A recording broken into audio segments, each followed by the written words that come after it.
right. Okay. Um, Understanding and overcoming social anxiety in college students. So social anxiety is an issue for many people in at many ages in many professions. But it's certainly something that can exacerbate itself for a college student because there's a lot of changes that come with starting college and that transition. So what we're going to discuss today is brief overview, introduction. Oops, there we go. We're going to go through understanding social anxiety, define it clearly, and try to help students relate and recognize its impact on daily life. What causes it? Explore the biological, environmental, and cognitive factors that contribute to it. Go through a few basic tips for actionable strategies that you can use to try to manage it and reduce it effectively. Now, I like to put a disclaimer, and this is true for any of our workshops that we have that are, these 1 hour workshops. We've already had a couple. We still have some coming up as well, which I'll talk about here at the end. But we can't solve the issue in 1 hour. Gosh, I wish we could. So we just want to give you, an overview, some basic tips, and then point you out to where you can utilize resources to really help you take some actionable steps to, if it's something you suffer from, to develop a plan to reduce it and, not let it dictate your life. So we're not going to be able to do that in 1 hour. But when I'm done, I'm going to point you out to some resources or counseling department and of where you can get, more, long-term help to help you deal with this issue if it's something that you suffer from and has an impact on your life. So, and that's why that's the last point there. So. Why this topic matters. Social anxiety, commonly affects college students, impacting their academics, social life, and overall mental health. Why is that? Well, college is a time of transition. Sometimes for some people, they, were in the same school district their entire time through elementary, middle school, high school, and really, had the same set, developed kind of the same set of friends and developed a comfort level, with that. A lot of the same teachers. And then they get to college and boom, it's a change. They don't know as many people. Excuse me. They want to meet new people, but they're nervous talking to people that they don't know.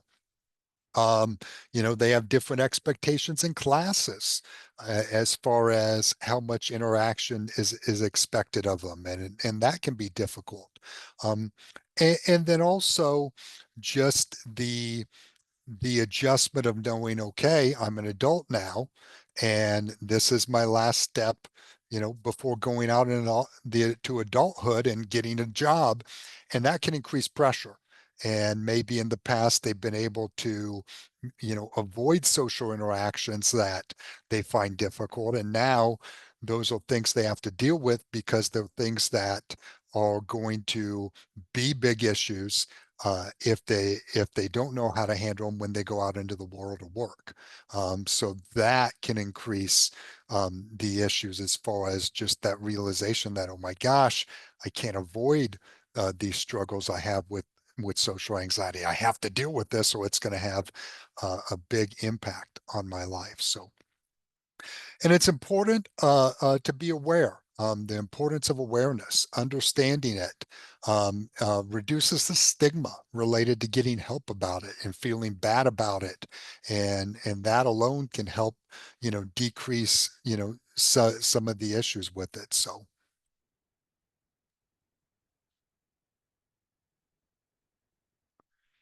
first off, let's define social anxiety, characteristics of it. Excuse me. Social anxiety involves an intense fear of judgment and embarrassment in social situations, and this can be a number of things. Common situations, skipping ahead there to where people experience social anxiety could be meeting new people, whether it's in a class where you have to do group work, whether it's just socializing in a student center, or especially in public speaking. If you have a class that requires presentations, or you're taking a speech class. I've even seen students take in-person classes for almost everything else, and then they want to take speech online just because they, want to avoid that, which, okay, that might help them pass the class, but is it just putting off an issue if they ever have to do a presentation in their job in the future? So those are all common situations where students can experience social anxiety, and it can absolutely interfere with activities like attending classes and forming friendships. Sometimes, some people have it to such a degree that they even have trouble going to class. And it leads to them skipping class. And because in college, you really don't have professors checking on you every day, they look at it more as, it's your responsibility to be here in class and do your work. And it sometimes makes it easier for students who have social anxiety to skip and, don't see the consequences right away until they get their final grades. And they've realized they failed those classes. And so that's how it can have a really negative impact on a student's academic success, and then obviously future success beyond that, because it affects their ability to get it to graduate and get a job in that area. So and helping recognize what it is helps to differentiate it from normal just discomfort and kind of shyness, which we'll get into here a bit later. What are some symptoms and signs of social anxiety? So, um, students may experience feelings of anxiety, being overwhelmed in social situations. Um, it can lead to long-term depression if a person gets frustrated by the fact they don't seem to be able to overcome this and accomplish what they want to accomplish. So, physical signs. When we get really anxious to an extreme, sometimes we sweat more. Some people tremble. Some people will feel their heartbeat really increase and at a rapid rate. Some people get very nauseous when they're really anxious and can't eat. Feel like they have stomach problems. Sometimes feel like they're going to vomit. So those are all, physical signs of social anxiety. So, and that of course then leads to avoidance, skipping classes, isolating, avoiding people altogether, and which can be obviously a very, big issue for somebody as far as achieving their goals and functioning. So.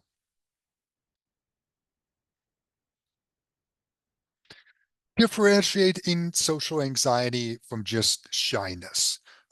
Sometimes people who are shy may think, "Oh, I have social anxiety just because I'm not as outgoing as somebody who's extremely extroverted." And that's not necessarily true.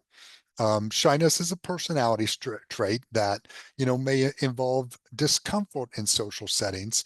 Um, excuse me, but does not usually impair daily functioning. Like for example, let's say you're doing group work, in class, and somebody who's shy can go to class, participate, be in a group, but maybe they don't speak as much. Maybe if there are other members of the group who are more outgoing, they do most of the talking, and they feel like they just sit there and listen, but they can still function in that. They again, they're able to go to class, um, sit with the group, participate, maybe not as much as the extremely outgoing student does, but can still, do, participate enough where they can still earn credit for the work and have it not, interfere with their goals. So, or maybe they, feel uncomfortable talking to somebody and like when they're in the line for Subway. But a lot of people can feel that way, and that doesn't necessarily mean they suffer from social anxiety. So social anxiety is more extreme and is a result of leads to significant distress in social situations and sometimes an avoidance of social scenarios, period. So isolating oneself and just trying to avoid people in general. So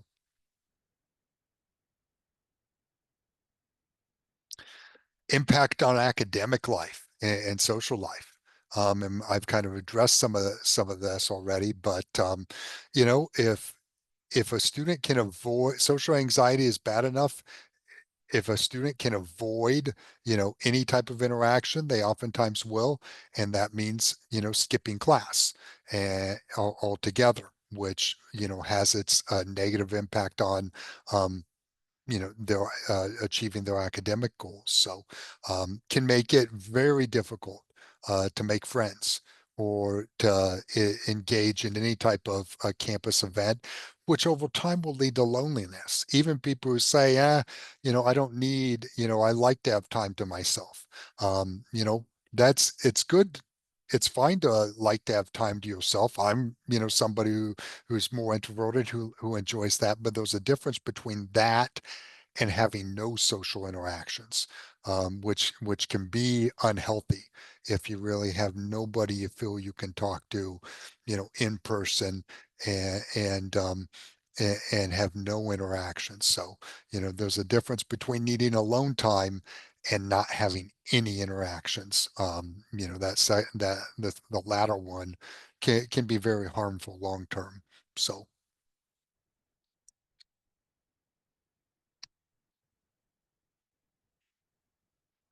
what are some factors causes of social anxiety?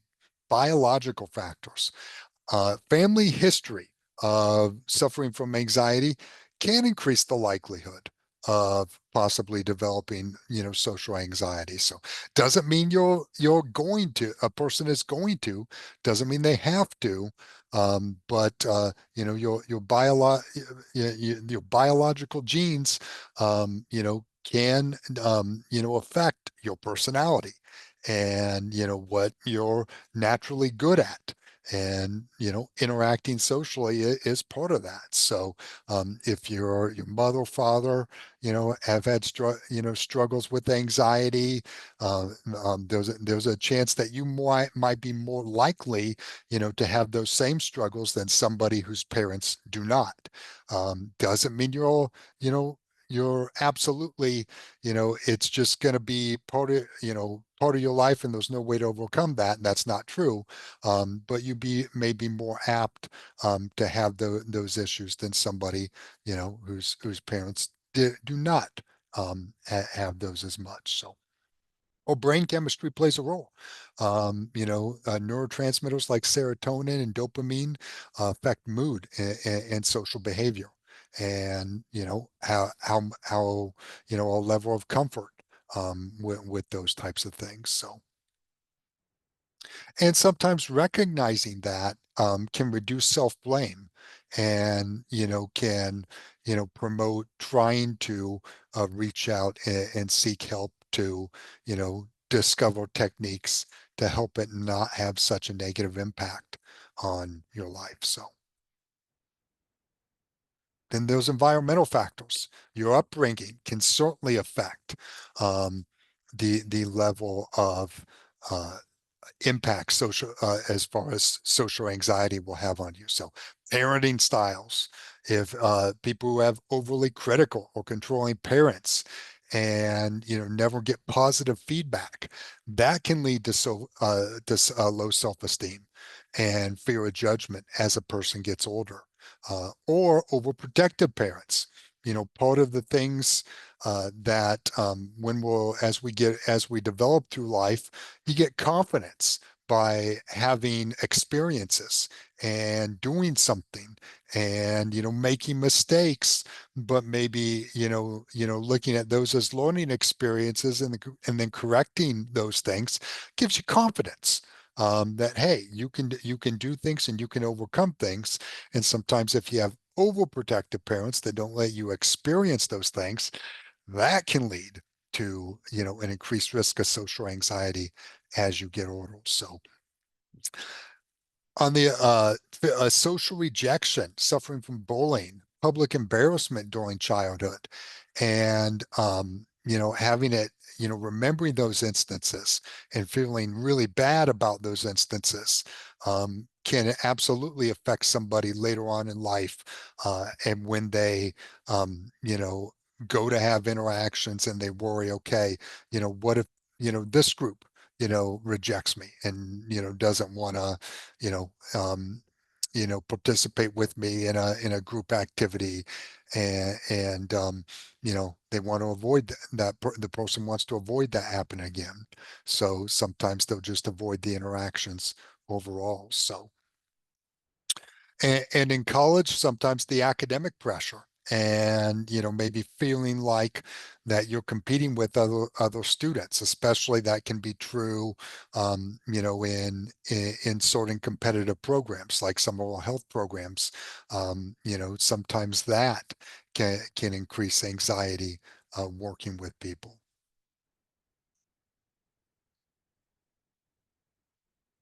And those cognitive factors, negative thought patterns, negative and self-critical thoughts absolutely fuel social anxiety and lead to avoidance in social situations. Catastrophizing and fear. When people, have situations they really fear, usually they catastrophize the negative impacts of what's going to happen if this doesn't go well. They greatly over exaggerate, what would happen. For example, if they're giving a speech, and they may worry about, oh my gosh, what if I stutter? What if I say a bunch of times, which I've done, admittedly. And what if I, freeze up? Are people going to laugh? Are they going to tell everybody they know about this, about how bad I did? This will be horrible. And really, in those situations, first off, with public speaking, many people do things like that. You can find many speeches of people who are really good at giving speeches who and they'll say a number of times. But people, when they're fearing giving a speech, don't think about that.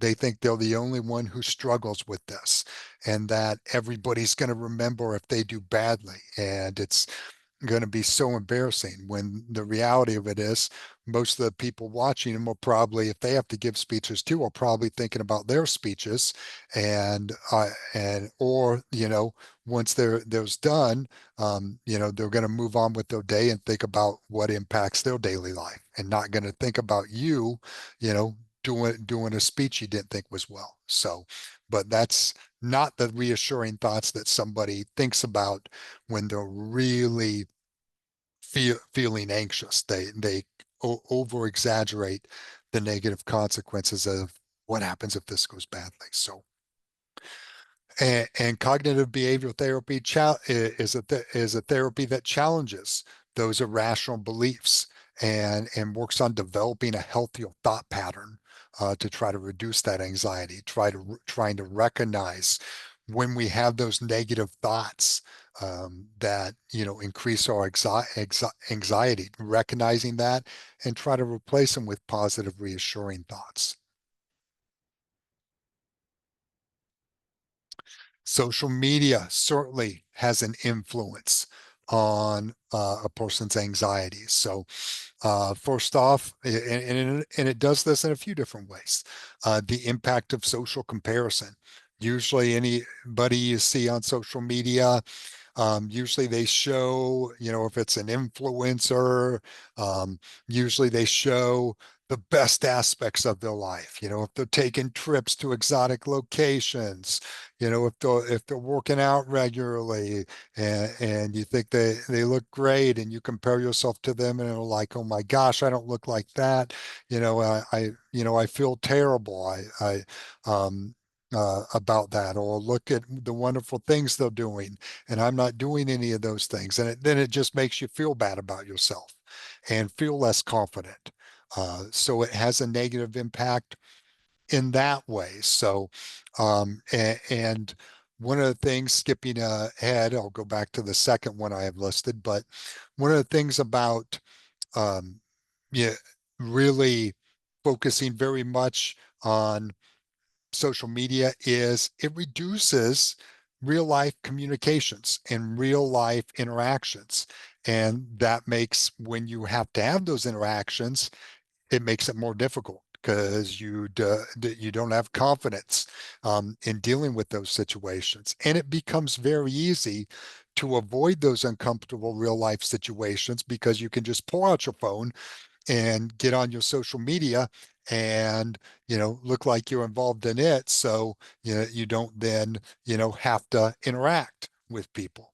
And why that may avoid an anxious moment at the time, then when it comes time to where you have to interact for a class or later in your job, it makes it more difficult because you've been avoiding it, and you don't have practice in doing it. So it can absolutely, ramp up your social anxiety, because if that's your, entire, where most of your interactions happen on social media, you don't develop the social skills to have in-person interactions.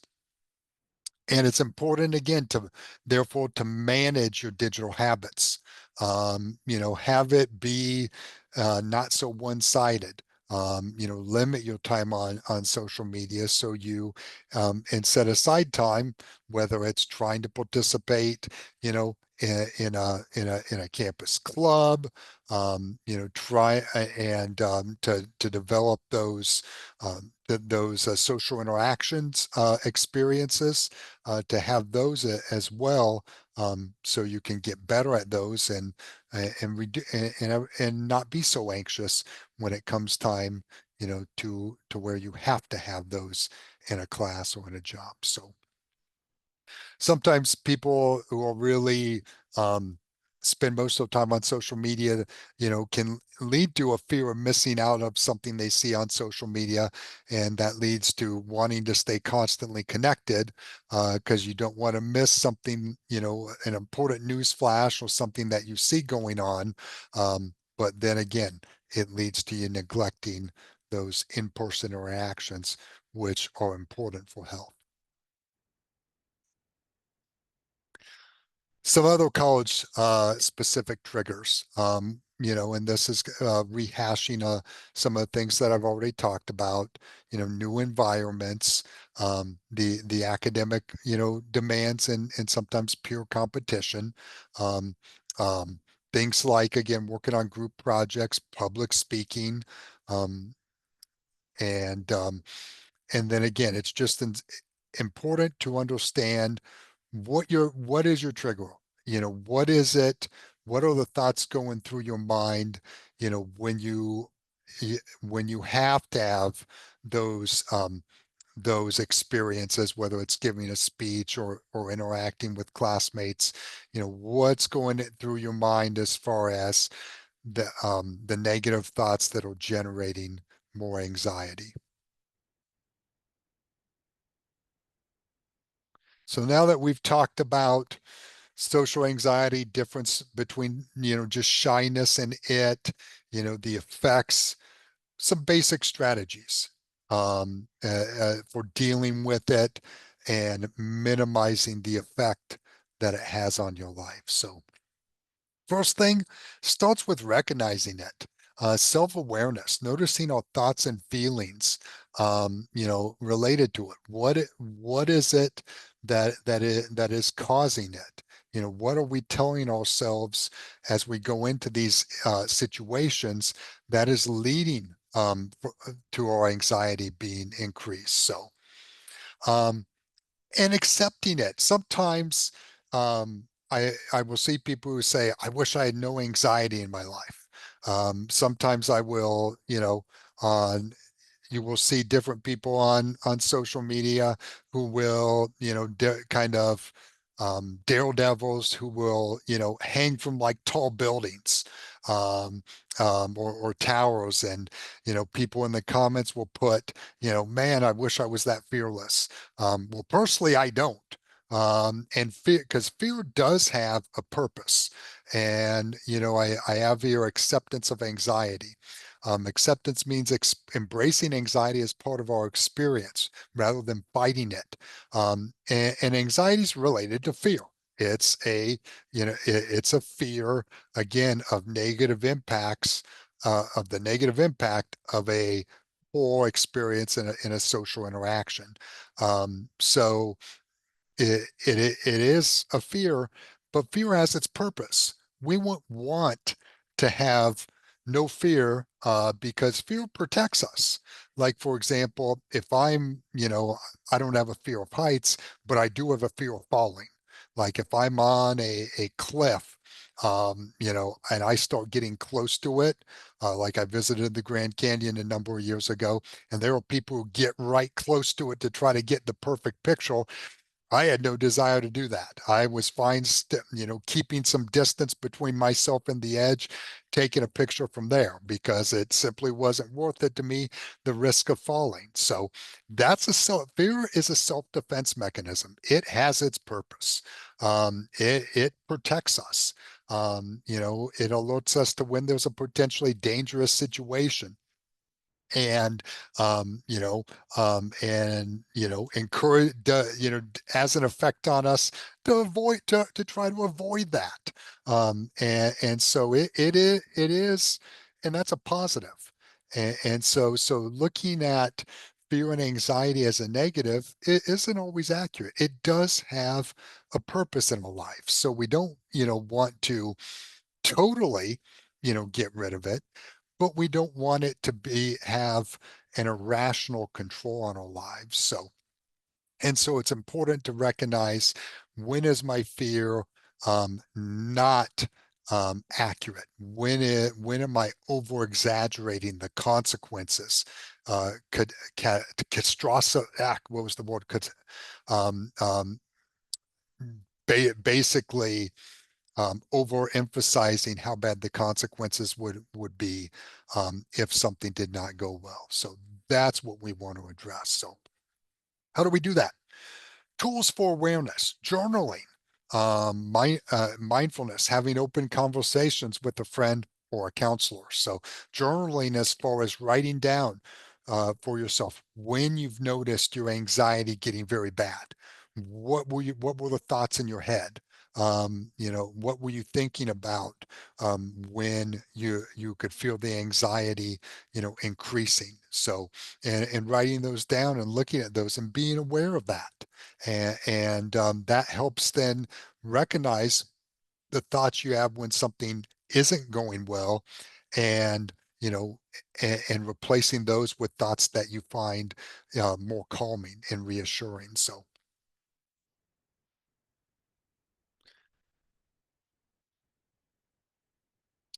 techniques, for minimizing it. So identifying, again, negative thoughts. Cognitive behavioral techniques recognize and understand negative thought patterns that fuel that anxiety in you. So, and then challenging any irrational thought. Like I was saying, fear has its purpose in some situations. But when we have an irrational fear, for example, before giving a speech, and thinking about, oh my gosh, if I do something, if I say the wrong thing, if I stutter, if I say something that somebody thinks is dumb and they laugh at me, it's going to be so terrible, I'll never be able to give a speech again. Those are the type of thoughts that we want to challenge, because the reality of it is, no, you can overcome all that. You cannot care what somebody thinks of, you know, uh, your mistake in giving a speech. You can acknowledge many people make that mistake and just say, I don't care. I'm moving on. I'm just trying to pass this class and I'm doing the best I can. And I could care less if anybody thinks I'm great at giving speeches. So, and having a thought like that, which is actually a much more realistic um, outlook because than the over exaggeration of what happens if things go badly. So, behavioral techniques, um, things such as, again, jotting down your thoughts when you are feeling really anxious and realizing the thoughts that make you more anxious versus the thoughts that are, more reassuring and keep you calm. Exposure basics. Sometimes when I see somebody who, let's say they don't even like to leave their house. They're taking, online classes and they are having trouble even leaving their house. And they don't even know where to begin with this. And I'll tell them it's best to move in gradual steps. Like instead of telling themselves, okay, I'm going to take in-person classes next semester. And, I just have to overcome it. And then, if they go to class the first day and they feel really anxious, then they don't show up again. And instead say, okay, this semester when you're taking online classes, instead of doing them at home, which may be convenient to you, come to campus, work on them while you're in the library, or work on them while you're in what if you're on a campus that is a computer lab, or come into one of the academic achievement centers on campus and work on them in there. An environment where you have to be around other people, but isn't maybe as socially overwhelming of a situation as having to be in a class where maybe, giving a speech or having to be in an in-person class where maybe, group interaction in person is required. Or a speech is required. Instead, just getting used to that environment where you're around people as opposed to being by yourself in your room. And initially, even that might lead to some feelings of anxiety, but you eventually get used to it.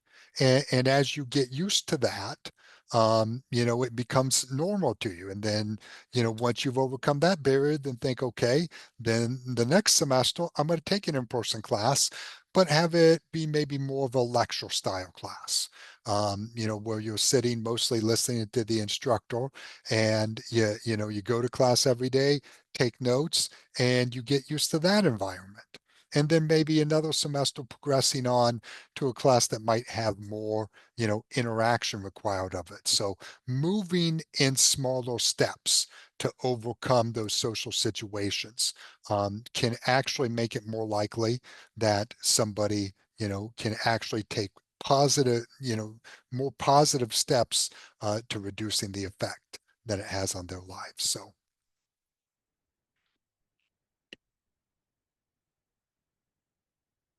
other techniques, mindfulness and relaxation techniques, things that help calm your mind.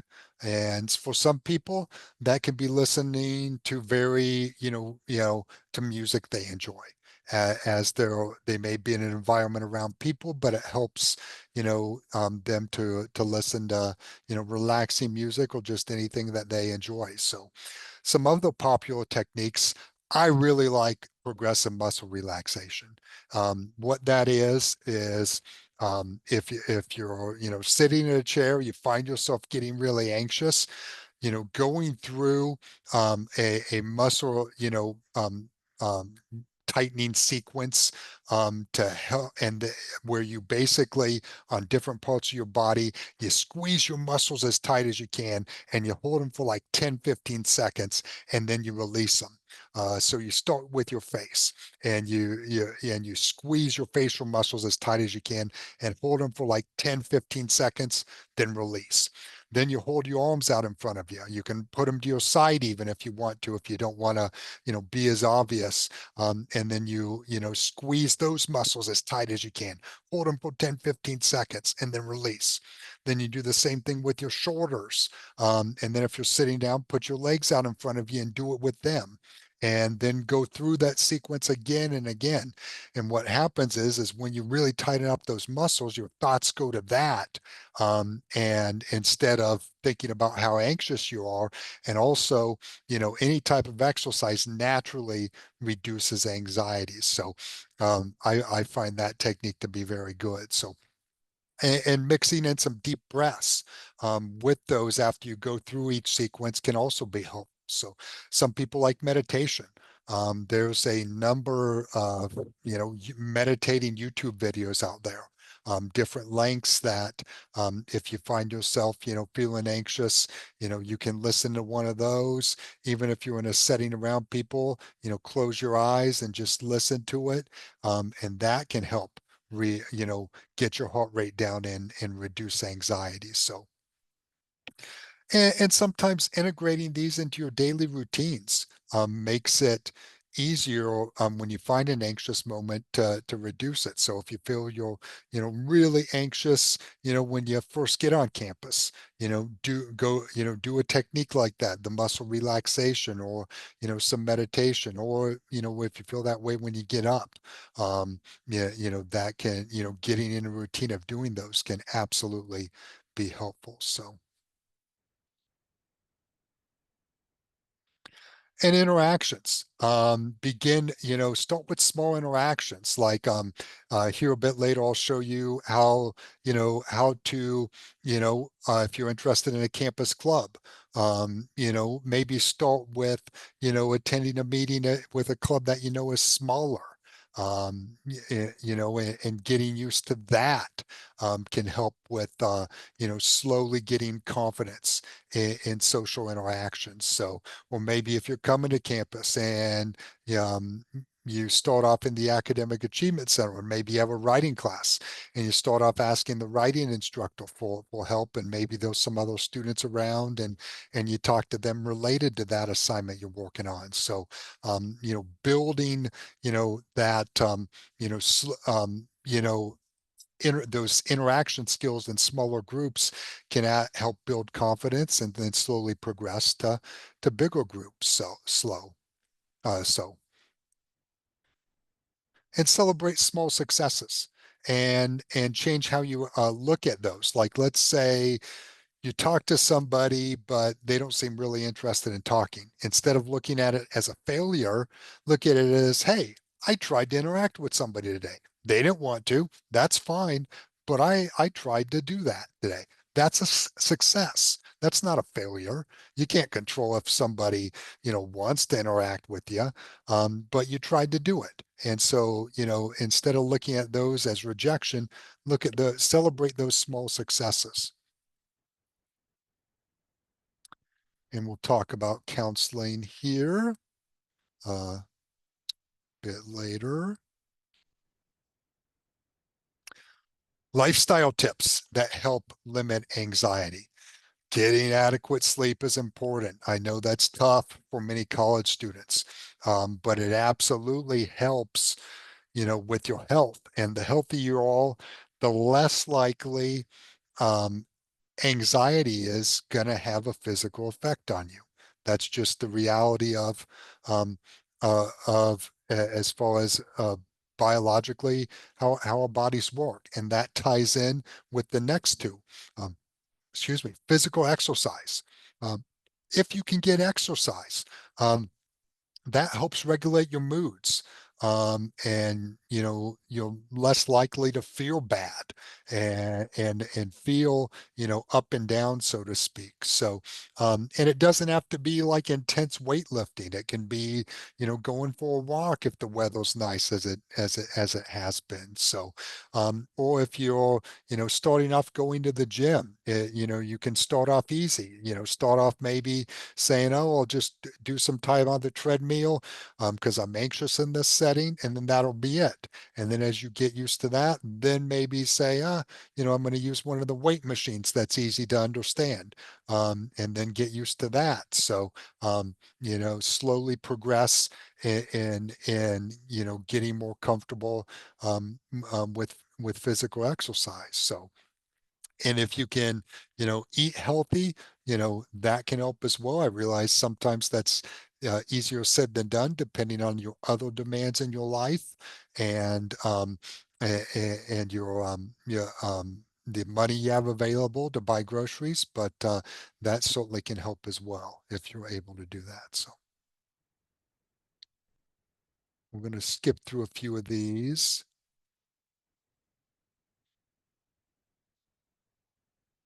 So a summary of those key points. Um, if you're suffering from social anxiety, you're absolutely not alone. And it's shaped by a number of things, your biological, your environmental, and cognitive factors. So, but they're all techniques you can do to minimize its effect on you, and experiences that you can seek out to develop more confidence in those social settings, and support that you have available to help you work on those things. All right. So let me unshare my screen here for a second. And now I'm going to share a different screen.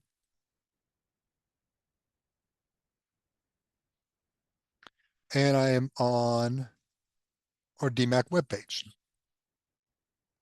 So first off, where do you go to get help if you want help? Overcoming social anxiety or any type of issue? Life at DMACC, and then counseling.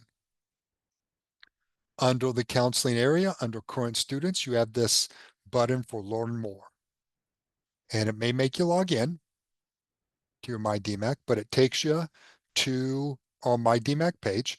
And we do have the request counseling button right there off of this page. Now, if you also go to DMACC Campus Counselors, we have the counseling request. But sometimes we've had technical issues with both of those. So a third thing I want to point out is we do have this counseling email, which you can actually copy and input into an email that you're going to send. And who that goes to is our director of counseling, Josh Lindahl, and he will then assign it for a counselor to reach out to you. And so I like that one. If you could try the counselor request, see if it works.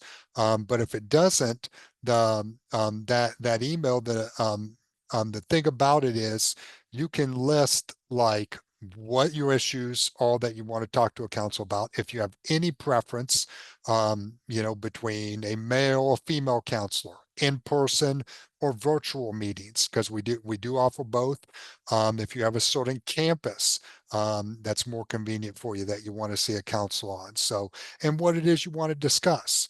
If you're somebody who struggles with social anxiety, you can even put in there, could you please tell the person I really struggle with social interactions, and to be aware of that so they know what you want to work on. So it should let you do that with the counseling request or the request counseling. But if for some reason it doesn't, feel free to use that email. And so then it can get directed, to a counselor who's more likely to be able to meet your needs. So, and you can see the counselors on the different campuses. Have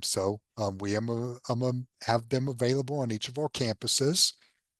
So that is a great place to start if you really find yourself struggling with social anxiety and you want somebody to talk to one-on-one for some tips, and meet with regularly, and talk about, what went well with different interactions, what didn't go well. Let's set some goals and things of that nature. So that is a great place to begin on for that. So, and anything you tell the council will be kept confidential.